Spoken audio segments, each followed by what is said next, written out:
Good morning, student. I am Gopi Kumar Srivastava from Master Sudham D, and this is my third revision chapter of chapter 3 and third revision chapter national income and related aggregate.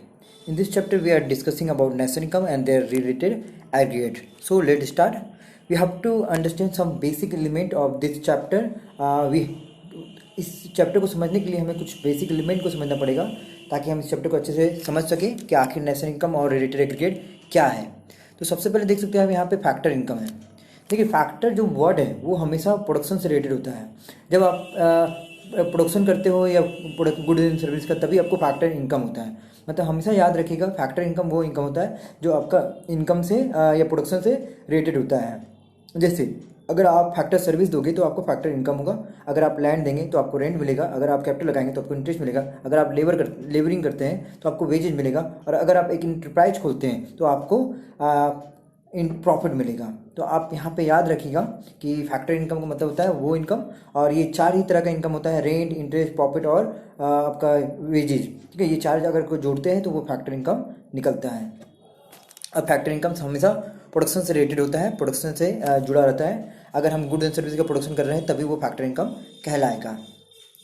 अगला है transfer income. ये factor of production से related नहीं होता है, ये production से related of good and service का रिलेशन नहीं रखता है। मतलब ये किसी भी गुड एंड सर्विस का प्रोडक्शन से रिलेशन नहीं रखता है। जब आप बूढ़े हो जाते हैं या हम लोग बूढ़े हो जाते हैं तो हमें गवर्नमेंट ओल्ड एज पेंशन देता है क्योंकि हम बूढ़े हो चुके हैं। मतलब देखिए फैक्टर इनकम क्या है, जो हम जिंदगी भर काम करेंगे तब हमें कुछ मिलेगा, या हम कुछ देंगे तो हमको मिलेगा, तो वो फैक्टर इनकम होता है। पर अगर हम कुछ भी नहीं देंगे और हमको इनकम होने लगेगा तो वो ट्रांसफर इनकम होता है। जैसे ओल्ड एज पेंशन हो गया, उसके बाद आपका स्कॉलरशिप हो गया, अनएम्प्लॉयमेंट अलाउंस हो गया, पॉकेट मनी हो गया, जो गवर्नमेंट हम लोग को देता है। तो इस तरह का चीज़ों को हम लोग ट्रांसफर इनकम कहते हैं।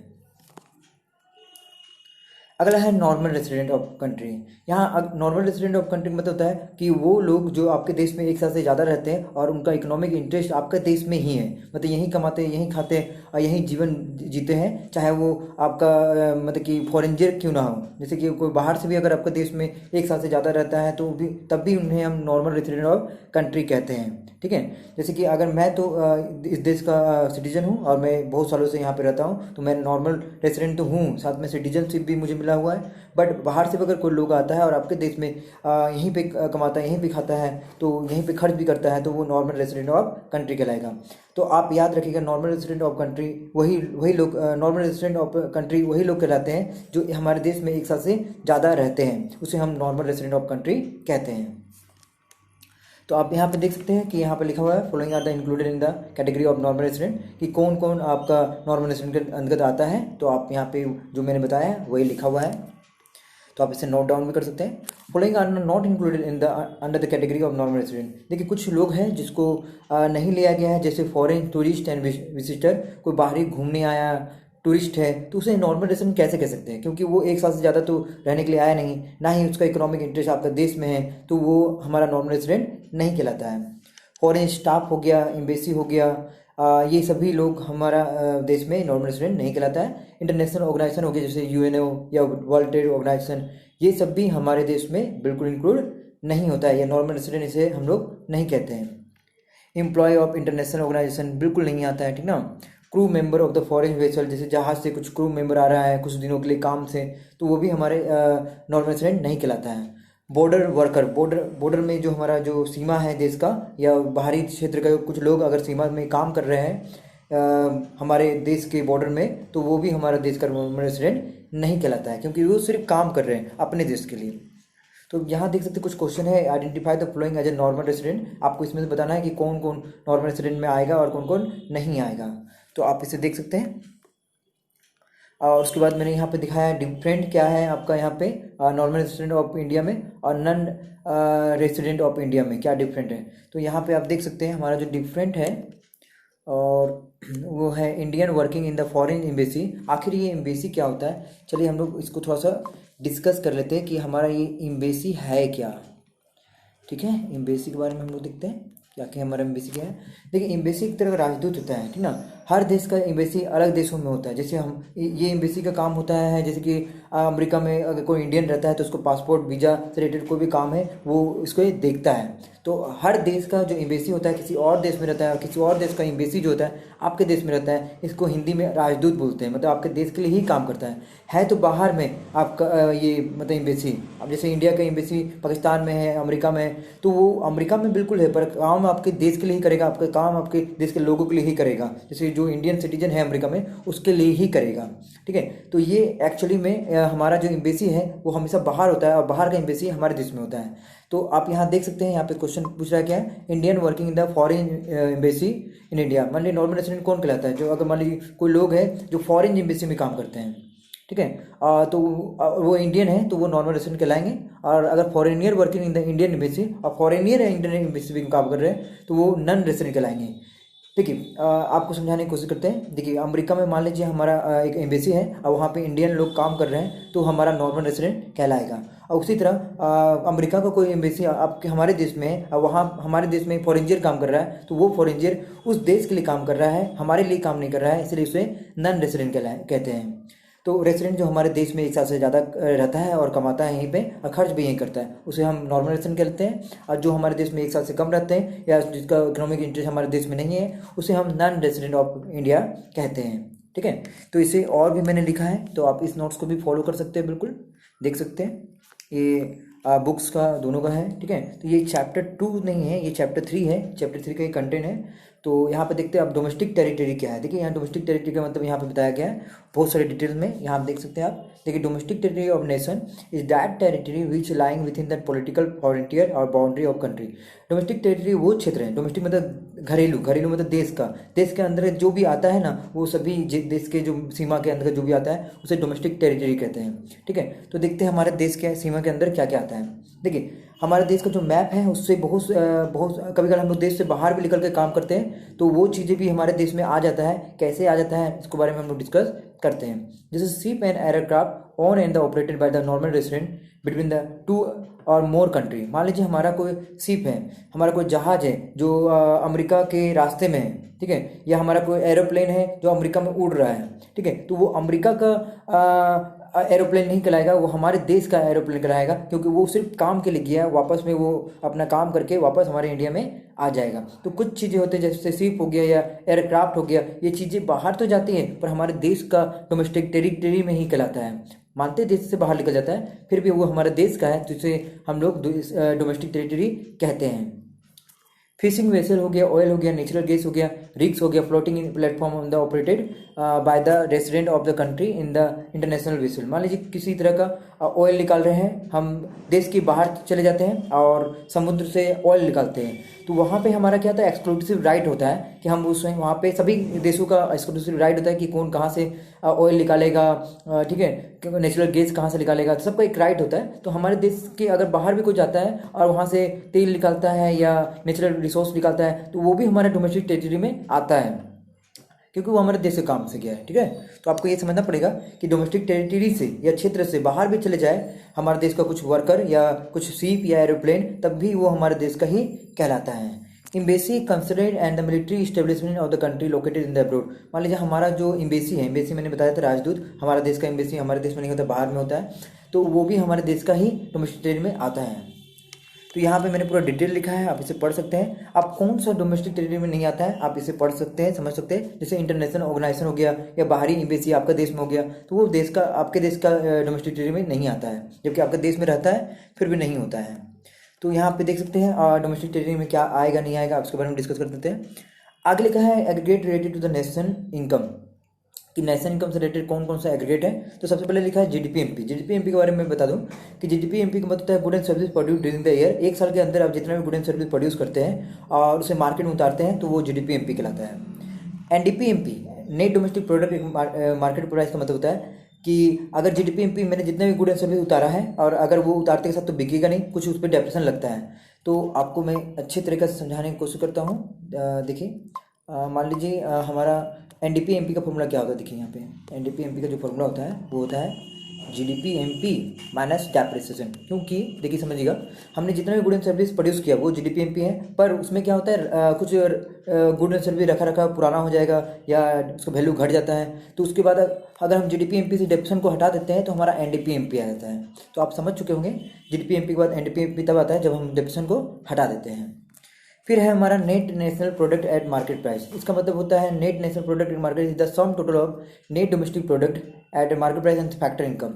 इसका मतलब ये बोल रहा है कि देखिए यहाँ पे ध्यान से देखिएगा, ये बोल रहा है NNP-MP। इसका फॉर्मूला लिखा है NDP-MP, जो मैंने अभी थोड़ा देर पहले लिखा था, साथ में उसमें एक चीज़ और जोड़ दिया NFIA। देखिए NDP-MP क्या था? NDP-MP वो गुड एंड सर्विस था जिसमें डेप्रिसिएशन हट चुका था, और साथ में मतलब अगर डेप्रिसिएशन हटा दें और उसको उस गुड्स एंड सर्विस को अगर हम मार्केट में बेचते हैं तो वो आपका NDP-MP कहलाता है। और साथ में अगर बाहर से भी कुछ पैसा आ रहा है तो उसमें हम लोग NFIA कहते हैं, मतलब net factor income from abroad. हाँ सॉरी, चलिए हम लोग कंटिन्यू करते हैं, बीच में कॉल आ गया था, कोई बात नहीं। चलिए उसके बाद हमने बता रहे थे कि जब आप यहाँ पे देख सकते हैं कि अब हमारा जो NDP-MP में आप net factor income from abroad, net factor income from abroad मतलब बाहर से अगर पैसा जो अगर आप जोड़ देते हैं तो आपका वो NNP-MP आ जाएगा। इसको आपको तब समझ में आएगा ज़्यादा डिटेल से जब आप इस पे प्रैक्टिकल क्वेश्चन देखेंगे। जो इसके प्रैक्टिकल क्वेश्चन के लिए मैं स्पेशल एक वीडियो बनाने वाला हूँ जिसमें आपको कहीं भी कोई दिक्कत नहीं होगा। आप इसे बस अभी समझ लें in brief, in the detail manner I prepare another video for this GDP-MP, NDP-MP and the national income, domestic income. So don't tension, कोई टेंशन लेने की जरूरत नहीं है आप लोग को। उसके बाद देखिए GDP-MP FC है, उसके बाद आपका ये सभी आप फिलहाल याद कर लीजिए, क्योंकि इसके जब मैं प्रैक्टिकल क्वेश्चन बताऊंगा तब आपको ये ज़्यादा बेटर समझ में आएगा। अब आते हैं national income eight current price and constant price. तो नेशनल इनकम करेंट प्राइस क्या है और कॉन्स्टेंट प्राइस क्या है, मैं आपको समझाने का कोशिश करता हूँ, ठीक ना। देखिए आखिर नेशनल इनकम क्या है। मान लीजिए हमारा जो शुगर है उसका अभी प्राइस मान लीजिए अगर वो 30 रुपये kg है ना, और मैं 5 kg लेता हूँ, 30 रुपये kg है और मैं 5 kg लेता हूँ, तो उसका दाम कितना हो गया 150 रुपीज़, बिल्कुल। तो आज का जो प्राइस है मार्केट प्राइस जो है शुगर का, अगर वो 30 रुपये kg है और मैं 5 kg लेता हूँ तो वो 150 रुपये निकलता है। इसी को हम लोग national income eight current price बोलते हैं। मतलब कि नेशनल इनकम को करेंट प्राइस से निकालना, राष्ट्रीय आय को करेंट प्राइस से निकालना, वो आपका बिल्कुल national income eight current price कहलाता है। और नेशनल इनकम है क्या, डोमेस्टिक इनकम है क्या, पहले वो भी डिस्कस कर लेते हैं। डोमेस्टिक इनकम वो होता है जो GDP-MP से मिलता है। आप जितना भी गुड एंड सर्विस प्रोड्यूस करेंगे वो उसका मनी वैल्यू निकाला जाता है और वो हमेशा डोमेस्टिक इनकम के बराबर होता है। मतलब हमारा जितना भी गुड एंड सर्विस प्रोड्यूस होगा वो हमेशा डोमेस्टिक इनकम के बराबर होगा। और डोमेस्टिक इनकम मतलब देश का इनकम होता है, और बाहर का इनकम को हम लोग net factor income from abroad बोलते हैं। जब आप डोमेस्टिक इनकम में बाहर का पैसा जोड़ देते हैं तो आपका वो नेशनल इनकम होता है। पर ये नेशनल इनकम को अगर करेंट प्राइस पे निकालते हैं तो national income eight current price कहलाता है, ठीक है। तो आप इसे थोड़े से समझ गए होंगे अच्छे से। आते हैं हम लोग फिर national income at constant price का मतलब क्या होता है। देखिए यहाँ पे कांस्टेंट प्राइस का मतलब मैं बताता हूँ। जैसे फिर से मैं प्राइस लेता हूँ, क्वांटिटी लेता हूँ। अब मान लीजिए कि 5 साल पहले उसी राइस का दाम मान लीजिए 20 रुपये kg था, ठीक है, और मैंने उस समय भी 5 kg लेते था, तो यहाँ पे कितना हो गया 100 रुपया हो गया। मतलब करेंट प्राइस पे जाए तो 30 रुपये दाम है तो 150 रुपया हो जाएगा, और अगर हम प्रीवियस प्राइस पे जाए तो आपका 20 रुपये था तो आपका ये 100 रुपया हो जाएगा। तो जब मैं पुराने प्राइस से अगर क्वांटिटी को इंटू करता हूँ या पुराने प्राइस से नेशनल इनकम को निकालता हूँ तो वो national income eight costed price कहलाता है, और जब करेंट प्राइस पे निकालते हैं तो वो national income eight current price कहलाता है, ठीक है।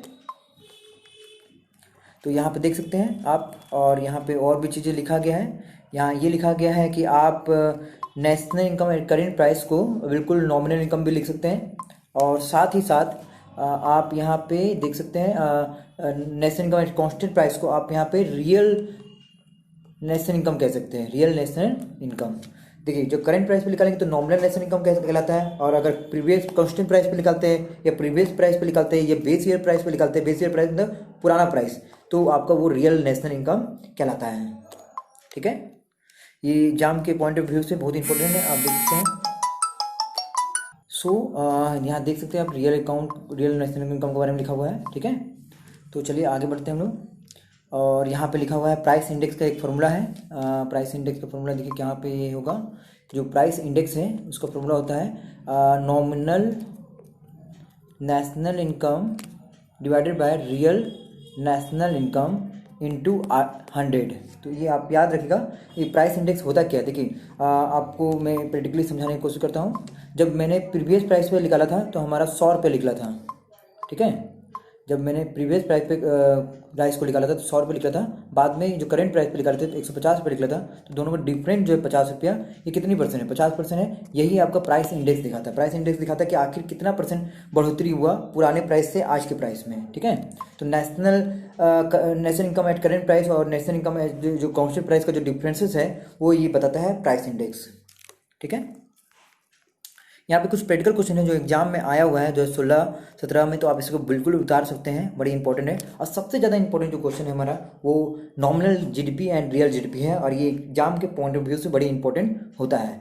जीडीपी मतलब मैंने बताया था good and service produce during the year, और नॉमिनल का मतलब होता है जीडीपी एट करेंट प्राइस, मतलब जीडीपी एट करेंट प्राइस को ही हम लोग नॉमिनल जीडीपी कहते हैं। जब भी हम जीडीपी को या गुड एंड सर्विस को करेंट प्राइस पे निकालते हैं तो वो आपका नॉमिनल जीडीपी कहलाता है, और जब हम प्रीवियस प्राइस से निकालते हैं तो वो रियल जीडीपी कहलाता है। ये इतना ही अंतर है, और ये बड़ी इंपॉर्टेंट टॉपिक है, आप इसको बिल्कुल ध्यान दीजिए। ये रिवीजन पॉइंट ऑफ व्यू से भी बड़ी इंपॉर्टेंट होता है, ठीक है। तो आप इस पर ध्यान दे सकते हैं। Which is better in the GDP और रियल जीडीपी। मान लीजिए पूछ रहा है क्वेश्चन में कौन ज़्यादा अच्छा रहेगा, नॉमिनल जीडीपी या रियल जीडीपी। तो मैं कहना चाहता हूँ कि हमारा रियल जीडीपी जो है वो बहुत ज़्यादा अच्छा रहता है, क्योंकि अगर मुझे 100 रुपये नहीं पता रहेगा पुराना प्राइस या पुराना मनी कि कितना मैंने शुगर पे लगाया, तो मुझे आज का कैसे पता चलेगा। जैसे आपको मैं समझाने की कोशिश करता हूँ, ये रियल है, ये नॉमिनल है। रियल 100 था, ये नॉमिनल 150 था, तो 50 बढ़ा तभी तो हमको पता चला। तो इस रियल से पता चलता है, रियल बहुत बेटर जीडीपी होता है। रियल पुराने प्राइस पे बेस्ड होता है। जब पुराना पता रहेगा तब तो नया निकालेंगे। तो हमेशा रियल जीडीपी बहुत अच्छा रहता है, बेटर होता है नॉमिनल जीडीपी के। नॉमिनल जीडीपी करेंट प्राइस पे होता है, तो उसे हम कैसे पता करेंगे कुछ भी। देखिए इस पर भी प्रैक्टिकल क्वेश्चन है, ये भी बड़ी इंपॉर्टेंट है। और यहाँ पे एक जीडीपी डिफ्लेक्टर देख सकते हैं जिसका फॉर्मूला है nominal GDP by real GDP into 100। जैसे प्राइस इंडेक्स का फॉर्मूला था उस तरह से इसका भी फॉर्मूला है। ये आपको 1 मार्क्स में एग्जाम में पूछ सकता है, बोर्ड के एग्जाम में, तो आपके तैयार रहेंगे। फिर उसके बाद बोला जीडीपी एंड द वेलफेयर।